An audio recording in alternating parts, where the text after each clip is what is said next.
Olá, nós vamos determinar a densidade linear e o fator de empacotamento linear de um metal cúbico de face centrada, considerando o parâmetro de rede ou A0 ou o lado do cubo 0,4 nanômetros, e ainda nós vamos considerar a direção cristalográfica 101.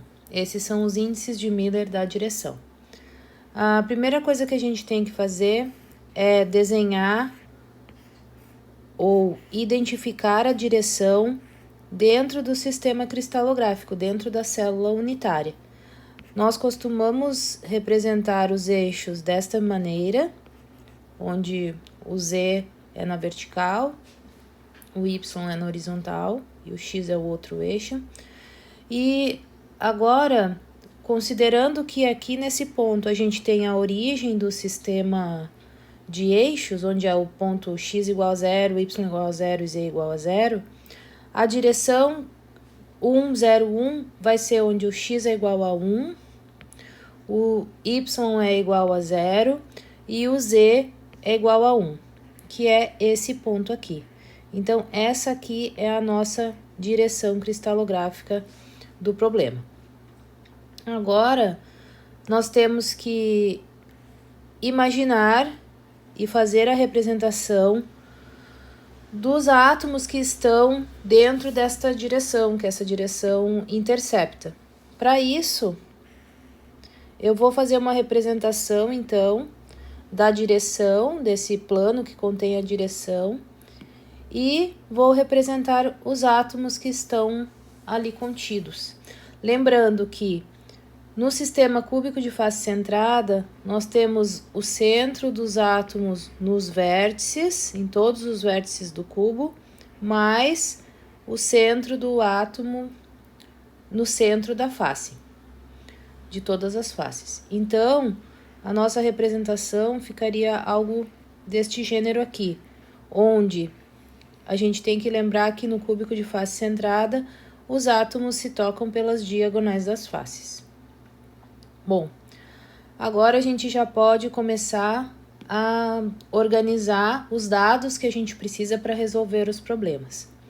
O que a gente precisa? A primeira informação que a gente precisa conter é o número de átomos na direção. Quantos átomos eu tenho dentro daquela direção? Para isso, a gente fez uma convenção, que é, cada vez que naquela direção eu tenho um raio, isso vai equivaler a meio átomo. Então, aqui na nossa direção, é só contar os raios que a gente tem. A gente tem 1, 2, 3, 4. Nós temos 4 raios que tocam aquela direção. No nosso caso, então, o número de átomos na direção são 2. A gente tem 2 átomos. A próxima informação que a gente precisa é saber qual é o comprimento da direção. Todo o comprimento total da direção.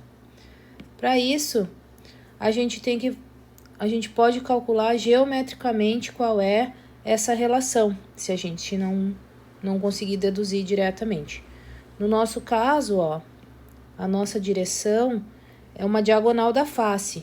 Lembrando que os lados do cubo ali, eles são A0. O comprimento deles é A0. Esse pedaço aqui é A0. Essa face, então, né? Cada lado desse quadrado vale A0. E a nossa direção é uma diagonal da face. No caso, então a gente pode fazer uma equação de Bhaskara, onde diagonal da face, ou a nossa direção, né, ao quadrado, é igual a 0 ao quadrado mais a 0 ao quadrado. O comprimento da direção, vocês vão conseguir chegar no seguinte resultado. Ele vale a 0 vezes raiz de 2. A próxima informação, e a última que a gente precisa, é saber qual é o comprimento ocupado por átomos. na direção. Então, aqui a gente vai contar basicamente quantos raios eu tenho naquela direção. Aqui no caso, eu tenho 4 raios ocupando a minha direção. A minha direção vai daqui até aqui e por cima dessa direção eu tenho 4 raios. 1, 2, 3, 4. Eventualmente pode existir uma direção que não tenha tantos raios, né? Tenha menos, enfim. Por nosso caso aqui é 4 raios.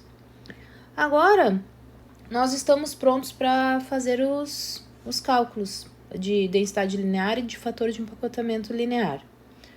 A densidade linear é uma relação entre o número de átomos na direção e o comprimento da direção, o comprimento total da direção.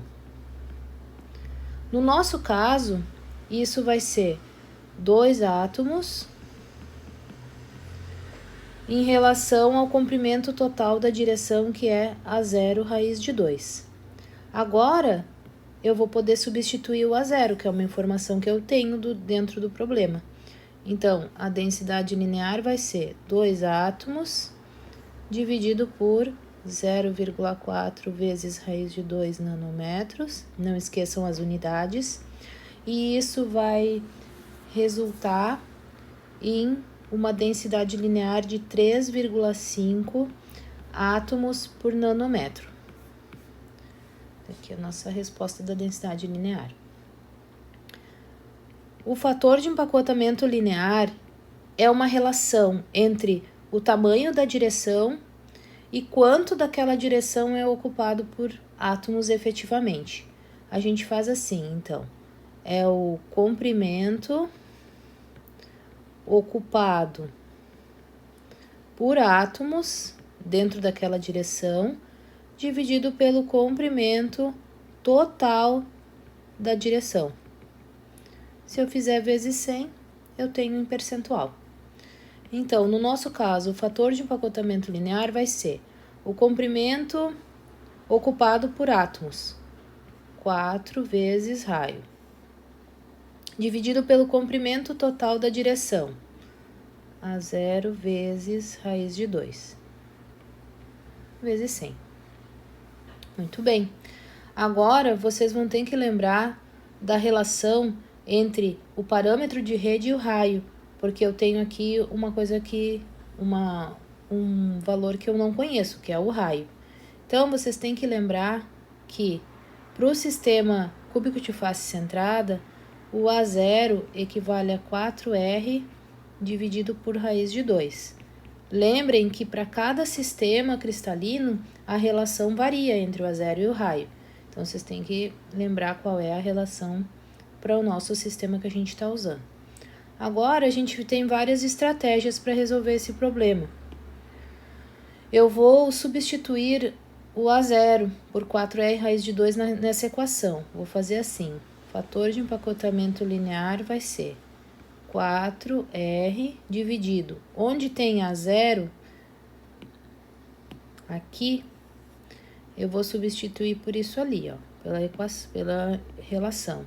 Então, eu vou botar 4R raiz de 2 vezes raiz de 2 vezes 100. Então, para dar onde saiu isso aqui, ó, isso aqui é o A0, ó. E ele saiu da relação entre o A0 e o raio para o sistema cristalino da pergunta. Por que eu fiz isso em vez de calcular o raio? Agora eu posso simplificar, ó. E eu vou chegar aqui o fator de empacotamento linear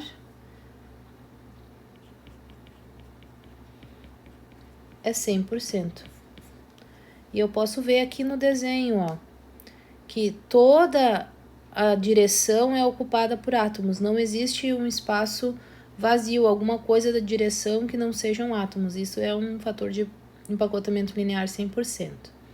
Essa informação é bem importante depois, quando a gente for determinar algumas propriedades mecânicas, macroscópicas dos materiais. Sempre nas direções de maior empacotamento é onde acontece a deformação dos materiais. Então, se tem mais direções de Maior empacotamento, mais fácil vai ser deformar aquele determinado material. Bom, é isso, e qualquer dúvida, entrem em contato.